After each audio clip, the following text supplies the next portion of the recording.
అపోస్తులుడైన పౌలు రోమీలకు రాసిన పత్రిక 8వ అధ్యాయము. కాబట్టి ఇప్పుడు క్రీస్తు యేసునందున్న వారికి ఏ శిక్షావిధియు లేదు. క్రీస్తు యేసునందు జీవమునిచ్చు ఆత్మ యొక్క నియమము పాప మరణముల నియమము నుండి నన్ను విడిపించెను. ఎట్లనగా ధర్మశాస్త్రము దేనిని చేయజాలకపోయెనో దానిని దేవుడు చేసెను. శరీరమును అనుసరింపక ఆత్మను అనుసరించియే నడుచుకొను మనయందు ధర్మశాస్త్ర సంబంధమైన నీతి విధి నెరవేర్చబడవలెనని పాప పరిహారము నిమిత్తము దేవుడు తన సొంత కుమారుని పాప శరీరాకారముతో పంపి ఆయన శరీరమందు పాపమునకు శిక్ష విధించెను. శరీరానుసారులు శరీర విషయముల మీద మనస్సునుంతురు, ఆత్మానుసారులు ఆత్మ విషయముల మీద మనస్సునుంతురు. శరీరానుసారమైన మనస్సు మరణము, ఆత్మానుసారమైన మనస్సు జీవమును సమాధానమునై ఉన్నది. యాలయనగా శరీరానుసారమైన మనస్సు దేవునికి విరోధమయ్యున్నది. అది దేవుని ధర్మశాస్త్రమునకు లోబడదు, ఏ మాత్రమును లోబడ నేరదు. కాగా శరీర స్వభావము గలవారు దేవుని సంతోషపరచనేరరు. దేవుని ఆత్మ మీలో నివసించి ఉన్న ఎడల మీరు ఆత్మ స్వభావము గలవారే గాని శరీర స్వభావము గలవారు కారు. ఎవడైనను క్రీస్తు ఆత్మ లేనివాడైతే వాడాయన వాడు కాడు. క్రీస్తు మీలో నున్న ఎడల మీ శరీరము పాప విషయమై మృతమైనది గాని మీ ఆత్మ నీతి విషయమై జీవము కలిగి ఉన్నది.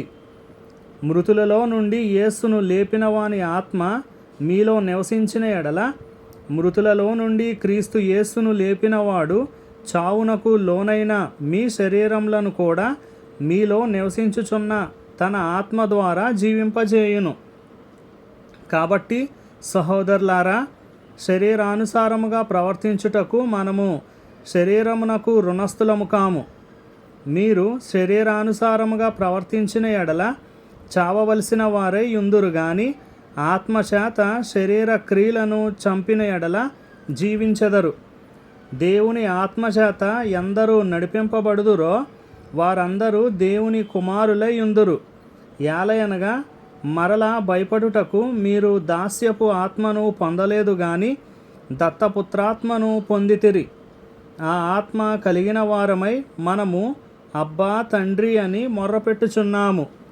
మనము దేవుని పిల్లలమని ఆత్మ తానే మన ఆత్మతో కూడా సాక్ష్యమిచ్చుచున్నాడు. మనము పిల్లలమైతే వారసులము, అనగా దేవుని వారసులము, క్రీస్తుతో కూడా మహిమ పొందుటకు ఆయనతో శ్రమపడిన ఎడల క్రీస్తు తోడి వారసులము. మన ఎడల ప్రత్యక్షము కాబోవు మహిమ ఎదుట ఇప్పటి కాలపు శ్రమలు ఎన్నతగినవి కావని ఎంచుచున్నాము. దేవుని కుమారుల ప్రత్యక్షత కొరకు సృష్టి మిగుల ఆశతో తేరిచూచుచు కనిపెట్టుచున్నది.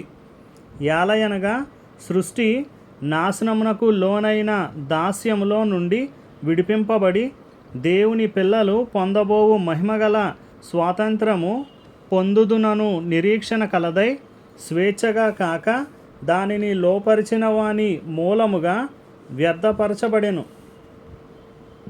సృష్టి యావత్తు ఇదివరకు ఏకగ్రీవముగా మూలుగుచు ప్రసవేదన పడుచున్నదని ఎరుగుదుము. అంతేకాదు ఆత్మ యొక్క ప్రథమ ఫలముల నొందిన మనము కూడా దత్తపుత్రత్వము కొరకు, అనగా మన దేహము యొక్క విమోచనము కొరకు కనిపెట్టుచు మనలో మనము మూలుగుచున్నాము. యాలయనగా మనము నిరీక్షణ కలిగిన వారమై రక్షింపబడితిమి.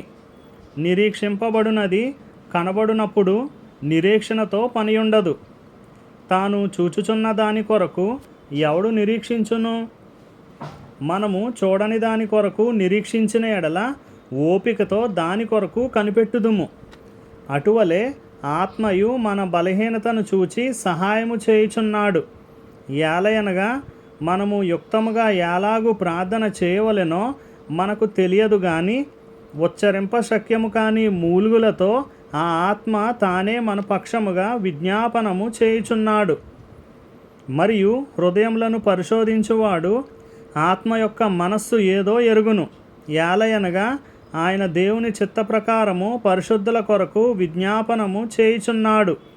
దేవుని ప్రేమించు వారికి అనగా ఆయన సంకల్పము చొప్పున పిలువబడిన వారికి మేలు కలుగుటకై సమస్తమును సమకూడి జరుగుచున్నవని ఎరుగుదుము.